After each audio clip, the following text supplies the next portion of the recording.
Hey guys, I'm back with another video. This time it's on the Suburban right in behind me.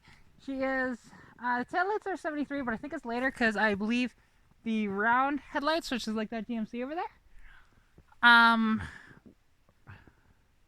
they changed the squares, I believe, in the 80s, and I think it had 73 taillights. But regardless, yeah. And we're going to do a video on it. Welcome to K20's Garage. Apologies for potentially shaky cam. I've didn't bring my whatchamacallit with me, my tripod, so gonna have to hold it. So apologies for this video. I won't be my best, but I just want to go home and go get my tripod, come back out here. So anyways, here she is. Now this thing, it does run and drive. It actually runs pretty well, although... See, can I get it up with all that snow on it?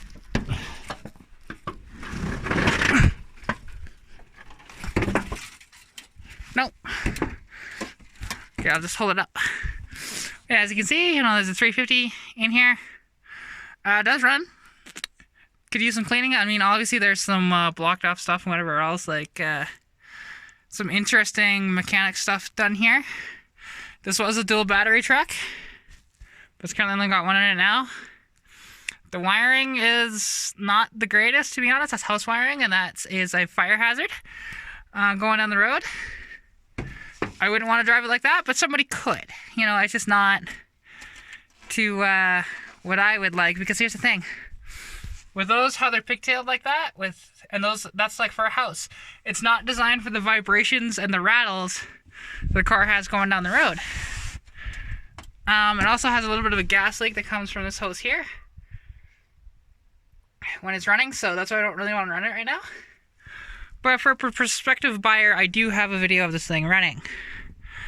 So, which will be put, I'll send that to them if they request it. Oh, that's heavy with all that snow on there. But yeah, so I think, actually, let's look at the door tag here. What year is this? Because bear in mind, back then, they were put on the door. There's the door tag, 1980. Well, it says 1280, so it might be an 81, but regardless, it's, yeah. All pretty cool. So I just got earlier taillight lenses in it. But if we go down the side of the truck here, what's cool about this truck is that it is a 3/4 ton 4x4. Very rare to find, actually. So it's a Chevy k20 Suburban,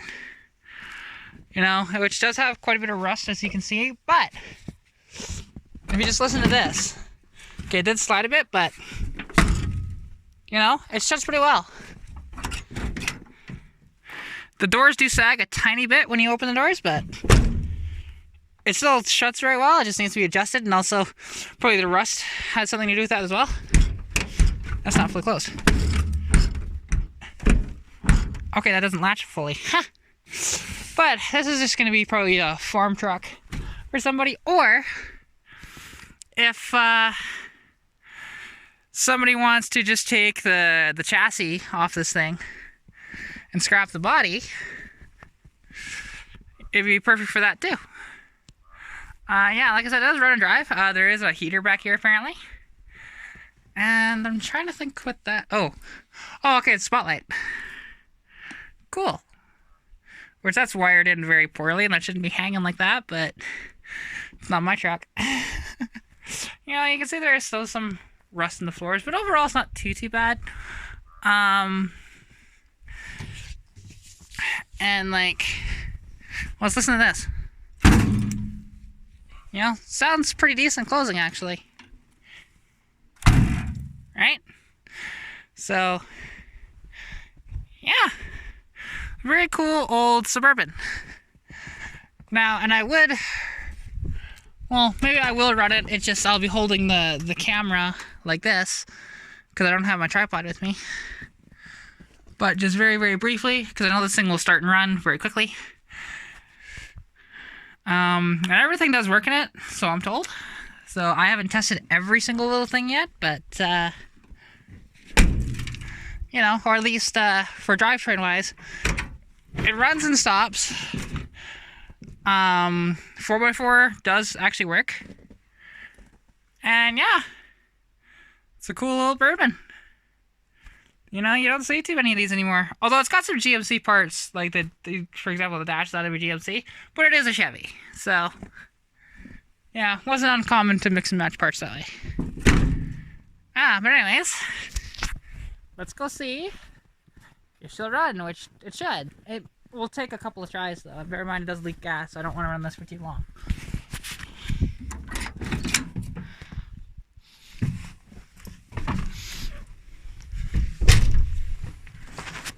And he's still in it. Yeah, and it's showing out of that, it's 343,622 kilometers on it. So just pump it a few times.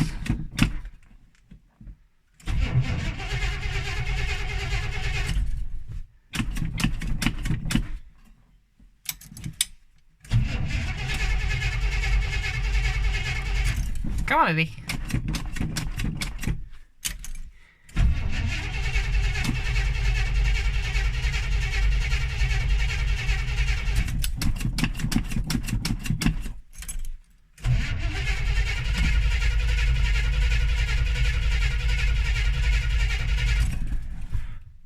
It's trying.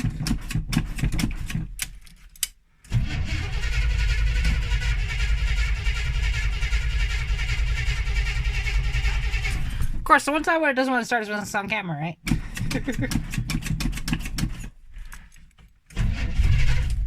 Oh, come on. Come on.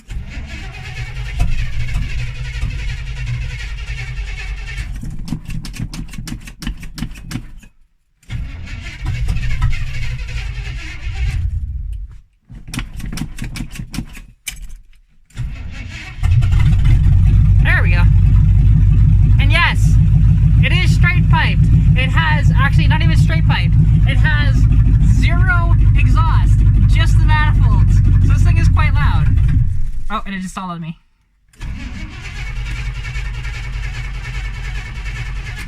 There's not much gas left in it anyway, so I probably shouldn't be running it too much. But anyways, you did hear it run there. It does sound quite good actually overall. But you know, it's just one of those things that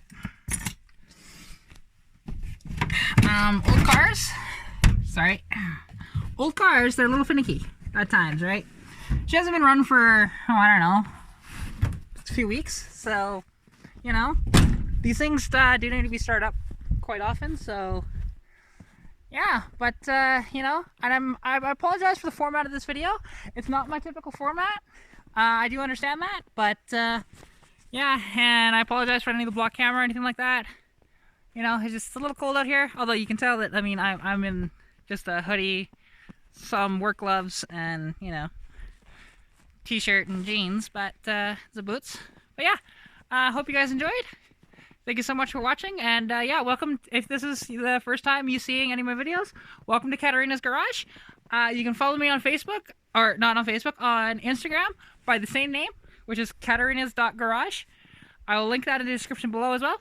And as well, if you want to see other automotive content like this, again, normally it's a little better quality than this, but unfortunately, I left the tripod at home. So, yeah, and this is not my property. Out here, this is a friend's property. I'm helping him sell a bunch of vehicles. I've already sold 11 for him. I've sold 1 for another person. I've sold 13 total, if I remember correctly, since July. So, yeah. One of those was mine. I had a parts car for Stitch over there, which actually, there is one thing that I should mention about her, because, well, she was overheating again. Got it to work, but now, not sure if it's fuel or if there's another vacuum leak. Just one thing after another with this damn car. And, you know, it's frustrating, but, you know, it's, when I do run it, it's tending to pop a little bit and stuff, so I don't know. We'll see for sure. And kind of like bog down more. Not so much pop, but more like bog down and stuff. So yeah, but Yeah, she was overheating not too long ago. I was having some heat issues with my car, and what happened was that I was swapping out the thermostat just because I had like no heat in the car, so I was just like, hey, what's up with that? Put it in the thermostat, and lo and behold, oh look, I accidentally put in the thermostat backwards, and as well as the gasket, which is a piece of crap that I got. So I decided to do the shop because honestly I didn't want to screw with it anymore in the cold, and at the same time I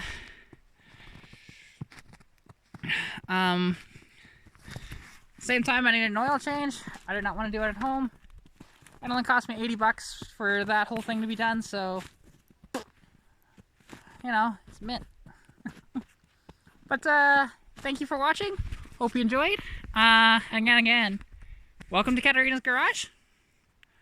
And as well, yeah, hope we're staying safe during COVID-19, and good luck with whatever we're working on, and I'll catch you in the next video. Hey, bye!